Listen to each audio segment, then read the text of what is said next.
Bonjour à toutes et à tous. Aujourd'hui, je viens vous présenter en petit tutoriel la configuration et l'utilisation de la classe virtuelle Visio Collège que l'on va trouver dans apps.education. Donc, tout d'abord, vous allez aller sur apps.education.fr. apps.education.fr. Nous allons cliquer sur le bouton accéder à la plateforme et nous allons saisir l'académie souhaitée. Donc en ce qui nous concerne, ça va être l'académie de Versailles. Aujourd'hui, je viens donc vous montrer l'application Visio Collège. Donc on va cliquer sur Visio Collège. Ensuite, on va cliquer sur se connecter ou créer un compte, qui va donc ouvrir l'application Visio Collège. Vous allez donc devoir saisir une nouvelle fois l'académie de Versailles pour vous connecter. Et on va vous demander donc vos identifiants académiques, donc ceux utilisés par le webmail. Vous cliquez sur valider et vous allez donc être directement authentifié. Alors ensuite, donc si vous n'y avez jamais été, vous n'allez pas avoir donc de salle de créer, donc vous allez devoir vous rendre dans mes salles de réunion et sur le petit plus ici créer une salle de réunion. Vous cliquez sur créer une salle de réunion et vous allez donc pouvoir renseigner tout un tas d'informations concernant votre salle de classe virtuelle. Donc, vous allez pouvoir donner un titre à la réunion, donc votre salle de cours ou quelque chose dans ce genre-là. Vous allez pouvoir modifier le texte de bienvenue. Idée intéressante, vous allez pouvoir limiter votre nombre maximal de participants. Donc, si vous ouvrez votre classe virtuelle simplement pour une classe, donc environ 30 élèves, inutile de mettre 150 participants. La durée maximale en minutes, après laquelle la réunion va se stopper, initialement, il vous est proposé 280 minutes, que vous pouvez garder. Vous pouvez évidemment mettre plus si vous ne souhaitez pas que ça coupe, sachant que visiblement peut-être que tout le temps de connexion des usagers est peut-être pris en compte. Suivant la fac du Big Blue Button, c'est pas très clair. Donc dans un premier temps, vous pouvez laisser 280. Si vous voyez que vous êtes un peu embêté, vous pouvez augmenter. Ensuite, je vous conseille de sélectionner la salle d'attente qui va vous permettre de filtrer les personnes qui vont assister à votre classe virtuelle. D'un point de vue des permissions, donc vous cliquez sur le petit plus et vous allez pouvoir paramétrer certaines options. Donc initialement, les micros sont fermés au démarrage, donc je vous conseille de garder cette option validée. Je vous propose également de mettre en place ce paramétrage. Seuls les modérateurs peuvent voir les webcams des autres participants. Cela veut dire que si les élèves lancent leur caméra, vous seul pourrez voir la caméra des élèves. Donc les élèves ne peuvent pas se voir entre eux, ce qui peut rassurer certains élèves. Et ensuite, je vous préconise également de mettre l'option désactivation de la discussion privée. Donc là, cela signifie que les élèves ne pourront pas communiquer entre eux sans que vous le voyez. Donc je vous conseille de laisser la discussion publique, de laisser l'accès au micro et aux caméras, et de laisser la prise de notes ou pas, suivant si vous voulez évidemment faire une prise de notes collaborative. Dans l'onglet personnalisation, donc là, vous allez pouvoir paramétrer certaines petites choses pour le côté modérateur, c'est pas très utile. Par contre, ce qui est utile à savoir, c'est que vous pouvez renouveler le lien modérateur et le lien participant. Si toutefois, vous voyez qu'au bout d'un certain temps, le lien est trop connu ou que vous avez des soucis avec le lien, vous pouvez le renouveler. Et ensuite, il vous suffit de cliquer sur créer. Moi, je vais annuler puisque ma classe virtuelle a déjà été créée. Donc, une fois qu'elle a été créée, vous allez retrouver votre classe virtuelle sur le panneau d'accueil. Et là, vous avez finalement deux boutons. Lancer, c'est pour vous en mode modérateur. Et inviter, ce sera pour inviter les participants, donc vos élèves. Donc, le lien est ici, que vous pouvez coller et que je vous conseille de raccourcir puisqu'il est très long. Et vous pouvez le raccourcir avec hackver.fr, qui est la plateforme de l'académie qui permet de raccourcir les URL. Donc nous, comme on est sur la partie modérateur, on va lancer notre classe virtuelle en cliquant sur le bouton lancer. Donc première étape, il va falloir sélectionner si vous êtes en écoute seule ou en microphone. Donc là, en l'occurrence, on va mettre microphone puisqu'on est le modérateur. On nous demande l'utilisation du micro notamment. Il y aura un test Donc quand vous parlez, si vous vous entendez, vous n'avez Sur plus le qu'à oui. Votre micro est actuellement la seule personne dans cette conférence. voilà, donc là, évidemment, il me dit que je suis tout seul dans la conférence, ce qui est normal. Donc je vais vous présenter les petits outils qui sont mis à votre disposition. Donc vous avez un panneau d'accueil au départ. Vous pouvez donc, si vous mettez diapositive suivante, vous avez finalement un tableau blanc. Un tableau blanc sur lequel vous pouvez évidemment écrire en cliquant sur la petite main à droite, sélectionnant texte. Vous avez évidemment des outils de géométrie et vous avez le crayon. Voilà, donc je vais sélectionner le texte et vous voyez que je peux écrire, les élèves voyant évidemment ce que vous écrivez sur le tableau. Ensuite, vous allez pouvoir lancer une présentation ou un document PDF. Pour ce faire, vous avez le petit bouton bleu en bas sur la gauche et vous allez charger une présentation. Pour charger la présentation, vous allez avoir besoin ici de parcourir vos fichiers ou de les glisser-déposer. Moi, je vais aller parcourir et je vais aller sélectionner un fichier PDF, par exemple. Vous le téléchargez. Vous attendez que la conversion soit faite. Alors, petite particularité de cette classe virtuelle, c'est qu'évidemment, il faudra vous connecter légèrement en avance de votre classe virtuelle pour pouvoir mettre en avance vos documents. Première chose qui peut être intéressante, c'est la double flèche qui se trouve en bas sur la droite qui va vous permettre d'adapter à la largeur votre document. Donc, vous voyez que là, on voit nettement mieux qu'avant. Et ce paramétrage est directement mis en place également pour les élèves. Donc, dès quand vous le faites, ça modifie également sur l'interface élève. Vous allez pouvoir également partager une vidéo externe.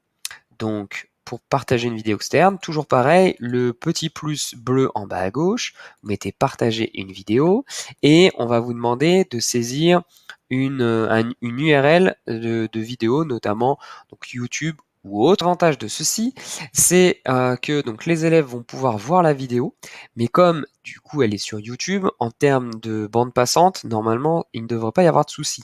Et la particularité, c'est que vous allez pouvoir couper le son de votre côté, mais les élèves, eux, auront accès au son. Exactement au même endroit, ils pourront activer le son. Voilà, chaque élève, du coup, est libre de lire sa vidéo comme il l'entend. Donc ça, c'est plutôt un point positif. Enfin, vous allez pouvoir débuter un sondage. Alors, pour débuter un sondage, vous voyez qu'en fait, vous avez des propositions qui sont déjà toutes prêtes. Donc, imaginons que moi, je veuille poser une question oui-non. Donc, je vais envoyer le questionnaire oui-non et je vais poser ma question oralement et les élèves vont avoir sur leur interface le côté oui-non. On y reviendra sur la vidéo interface élève. Une fois que l'élève a répondu, nous voyons les réponses avec les utilisateurs, donc le prénom de l'élève et sa réponse, et on peut publier les résultats du sondage qui vont apparaître en bas à droite. Ici, évidemment, comme personne n'a répondu, nous allons avoir 0%, 0%. Voilà. Ensuite, donc ça c'est pour les paramétrages qui se trouvent sur le bouton bleu en bas à gauche. Vous allez avoir comme paramétrage le menu des trois petits boutons blancs en haut à droite qui va regrouper surtout les paramètres de votre classe virtuelle, notamment alerte audio, donc alerte pop-up, donc quand les élèves envoient un message sur la discussion publique, est-ce que vous recevez ou pas. Donc vous allez recevoir la discussion publique avec ici. Donc là, vous pouvez envoyer un petit message. Les élèves le verront et évidemment les élèves vont y répondre comme dans toute classe virtuelle. Vous allez avoir également la salle d'attente. Donc la salle d'attente va se mettre ici, là au niveau du sondage, un petit peu au-dessus. Donc quand l'élève va arriver, donc nous le verrons sur la partie interface élève, ils vont devoir saisir leur prénom. Et tant que vous ne les aurez pas acceptés dans la classe virtuelle, ils auront un message d'attente.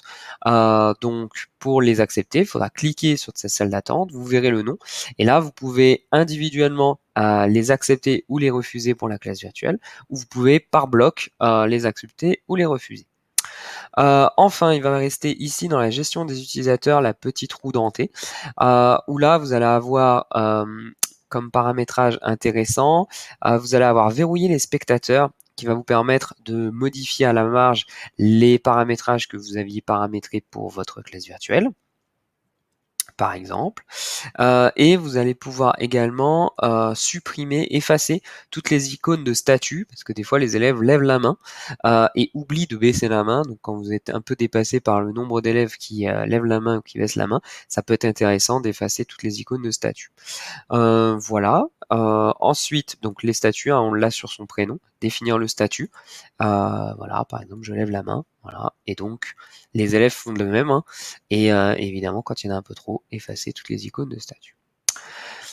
Autre chose qui va être intéressant lors de votre classe virtuelle, ça va être de télécharger la discussion publique et les utilisateurs. Alors pour la discussion publique, dans les 3 points qui se trouvent au-dessus de la discussion publique, vous avez ici sauvegarder, ce qui va vous permettre de télécharger sur votre ordinateur en point texte toute la discussion publique. Ça peut être intéressant si à un moment donné vous êtes un peu dépassé, débordé par certains élèves, que vous voyez qu'il se passe quelque chose mais que vous ne pouvez pas revenir dessus pendant votre cours, de pouvoir avoir ensuite une trace de ce qui a été échangé. Et c'est bien aussi de prévenir les élèves au départ, comme ça évitera aussi tout débordement. Enfin, donc la liste des utilisateurs, vous pouvez l'imprimer également, la télécharger. Donc sauvegarder les noms d'utilisateurs, donc c'est sur la roue dentée. Alors donc l'intérêt, c'est qu'évidemment, vous avez la liste des utilisateurs, donc pour faire un appel ou pour avoir un suivi de qui participe à vos classes virtuelles, c'est rapide. Le défaut, c'est que ça va vous télécharger à l'instant T les utilisateurs connectés. Donc, je vous encourage à ne pas le faire à la fin, quand les élèves sont déjà en train de se déconnecter ou sont légèrement tous déconnectés. Et je vous préconise aussi de ne pas le faire trop tôt non plus, puisque les élèves peut-être se connectent un peu plus tard. Donc au milieu de votre classe virtuelle, quand vous voyez que le nombre d'utilisateurs est à peu près à son maximum, je vous encourage à le faire une fois, comme ça vous avez la liste des élèves qui participent à votre classe virtuelle. Voilà, ensuite les autres outils, je pense que vous allez très vite vous en rendre compte. Hein. Il y a l'accès au micro en bas, l'accès à la caméra. Ça, donc vous allez pouvoir partager votre écran. Donc, quand vous cliquez ici, on va vous proposer de partager l'écran de votre appareil, la fenêtre d'une application ou l'onglet de votre navigateur. Donc à vous de voir. Le partage d'écran se fait en général très bien. Il faut juste, il y a un petit laps de temps entre le moment où vous la validez et le moment où les élèves le voient, mais ensuite ça fonctionne très bien. Voilà, je pense avoir couvert le plus rapidement possible toutes les possibilités de l'interface modérateur et je vous propose de revenir dans quelques instants pour l'interface élève. Nous revoilà donc du côté de l'interface élève. Donc, lorsque les élèves cliquent sur le lien que vous leur avez envoyé, soit le lien très long, soit le lien raccourci par recver.fr, ils tombent donc sur cette page avec juste rejoindre la réunion et on leur demande de saisir leur prénom. Donc ici, je vais mettre donc ils peuvent mettre évidemment n'importe quel prénom. Donc à vous de leur dire que, par exemple, vous n'accepterez que les prénoms que vous reconnaissez de la classe.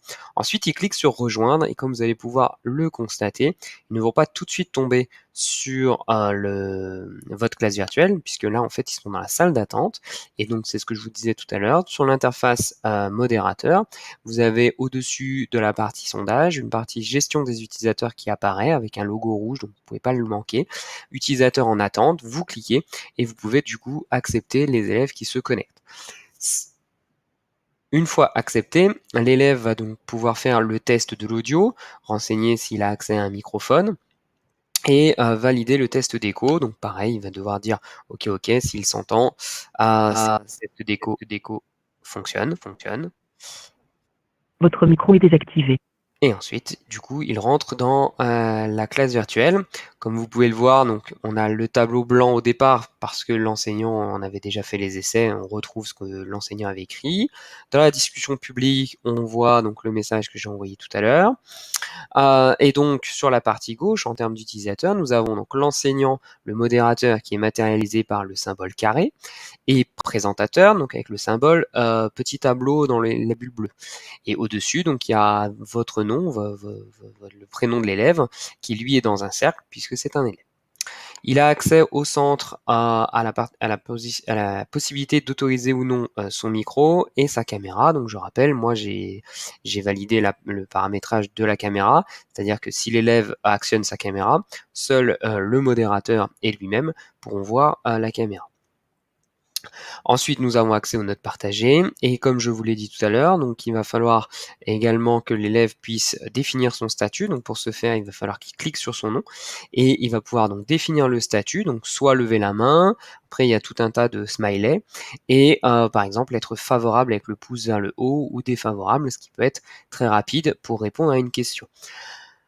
Du point de vue de la liste des utilisateurs, donc ça je vais pas pouvoir le montrer parce que je n'ai pas plusieurs élèves, mais du côté enseignant, l'enseignant enverra la liste des élèves par ordre alphabétique, sauf quand les élèves lèvent la main ou ceux qui ont levé la main se mettront en haut de liste, ce qui peut être pratique aussi pour repérer les élèves qui ont levé la main. Voilà. Voilà en ce qui concerne l'interface graphique élève. J'espère que ce petit tutoriel vous aidera à prendre en main cet outil mis à votre disposition cette année pour faire les classes virtuelles à distance. Bon courage à tous.